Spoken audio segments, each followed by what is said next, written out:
Good morning, students. Today we are going to start the next chapter of history of class 7. And this chapter is chapter number 7, Tribes, Nomads and Settled Communities. So first of all, before starting the chapter, we have to know the title of the chapter, Tribes, Nomads and Settled Communities. Tribes are the people who live in the forest. Today we can see the Adivasis in the forest of Chhattisgarh and Madhya Pradesh and some parts of central India, Maharashtra and Andhra Pradesh also. So these people live in the forest. Nomads are the people who move from one place to another place.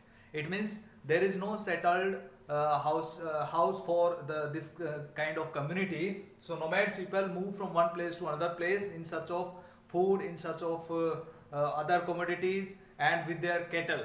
And settled communities are those communities those who have the settled houses. So those are settled communities.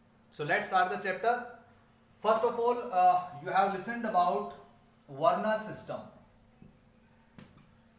From the ancient part of our history, we understood and we listened about the Varna system that was introduced by the Brahmins. So Brahmins, according to the Varna system, in the first part was Brahmins. Brahmanas were at the top, and after that Kshatriyas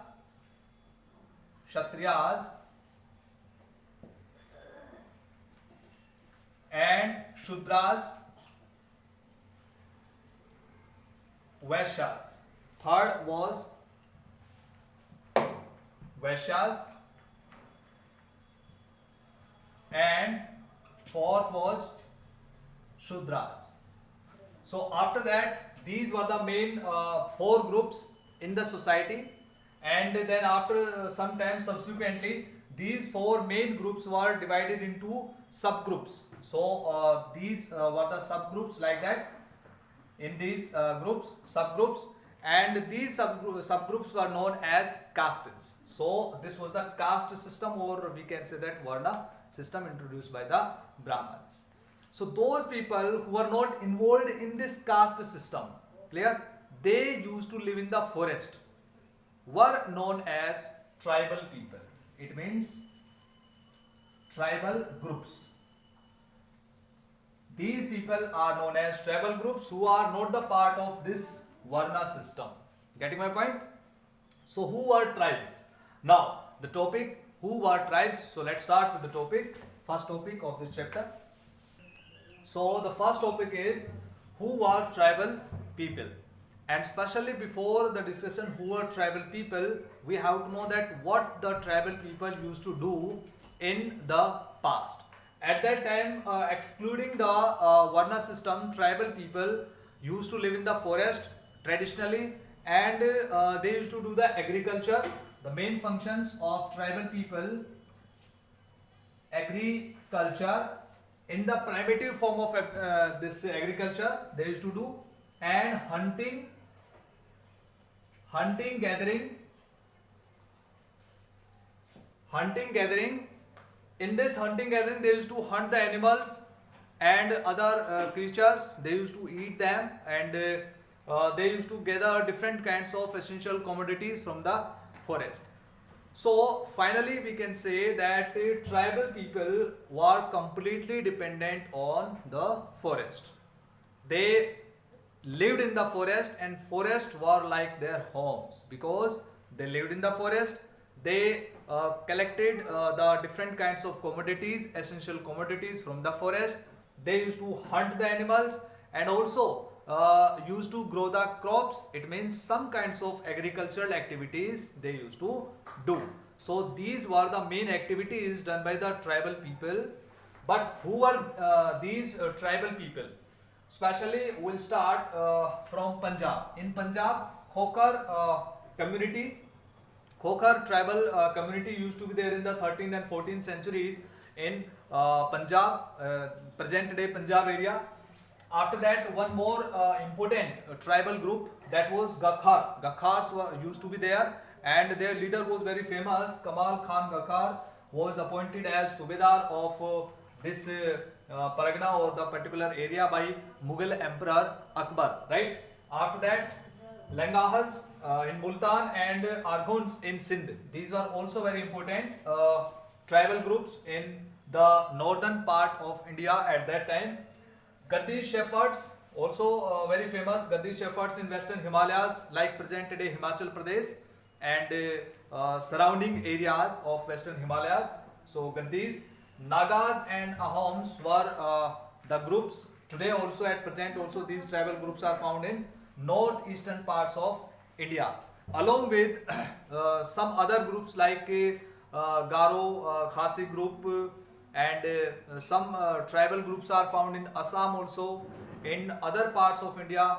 Means all the times tribal groups were found in subcontinent, in various parts of the subcontinent, and particular in India also many tribal groups still are found in India. So with the help of this map, let's discuss about some tribal groups and their particular location. Now see this map.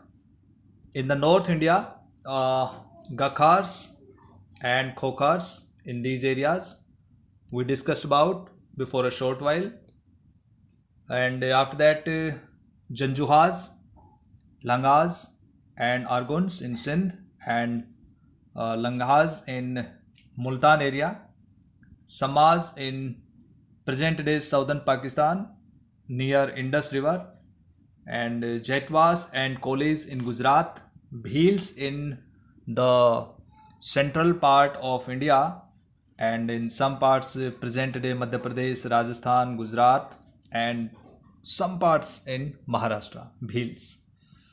After that Gonds and Baigas, Plateau region, and this is also known as Gondwana land. So on the name of Gondwana land, these tribal groups are known as Gonds. Bhils also are found in Maharashtra, Kolis also are found in Maharashtra, and Katkaris, Berads and Koragas. These are found on the western coastal areas. Koyas, present day Andhra Pradesh, Khonds, present day Odisha, and Cheros, Orons in Bihar, Jharkhand area, and some parts of West Bengal, Mundas, Bihar, and Koches. Koches are found in northeastern parts, Meghalaya, and some parts of Assam. Khasis also, and Ahoms, and these are Kacharis and Nagas. So these are the main tribal groups found in India, and so these people were divided into many small clans under different chiefs. In the western Himalaya lived the shepherd tribe of Gaddis, about which we discussed. In many areas of present day Bihar, Jharkhand, Cheros chiefdoms had emerged by the 12th century. Raja Man Singh, Akbar's famous general, attacked and defeated the Cheros in 1591. You have to remember, dear students, a large amount of booty was taken from them. After that, they were not entirely subdued. Under Aurangzeb, Mughals forces captured many Cheros fortresses and subjugated the tribe. The Mundas and Santals, present day Bihar, Jharkhand area, Chhattisgarh area, were among the other important tribes that lived in this region, also in Odisha and Bengal. And after that, some tribal groups in Maharashtra, Highlands, Karnataka were home to Kolis, Berads, numerous others. Kolis also lived in many areas of Gujarat, as we have discussed with the help of this map, and Marwars and many others, Koragas, Vetars, etc. The large tribes of Bhils was spread across western and central India by the late 16th century. Many of them had become settled agriculturists. It means they started agriculture, and some even zamindars. Many Bhil clans nevertheless remained hunter-gatherers. The Gonds were found in great numbers across the present day states of Chhattisgarh, Madhya Pradesh, Maharashtra and Andhra Pradesh. So dear students, you can understand about the Adivasis or the tribal people. You can see in this picture Adivasis, what is their traditional dress, and how they hunt the animals, and they do the traditional activities. Clear? So these were the major tribal groups in India. In this map, you can take a blank map and you can fill with the help of this map. Clear? So the rest of the topics of this chapter we'll discuss in the next video. Thank you. Have a nice day.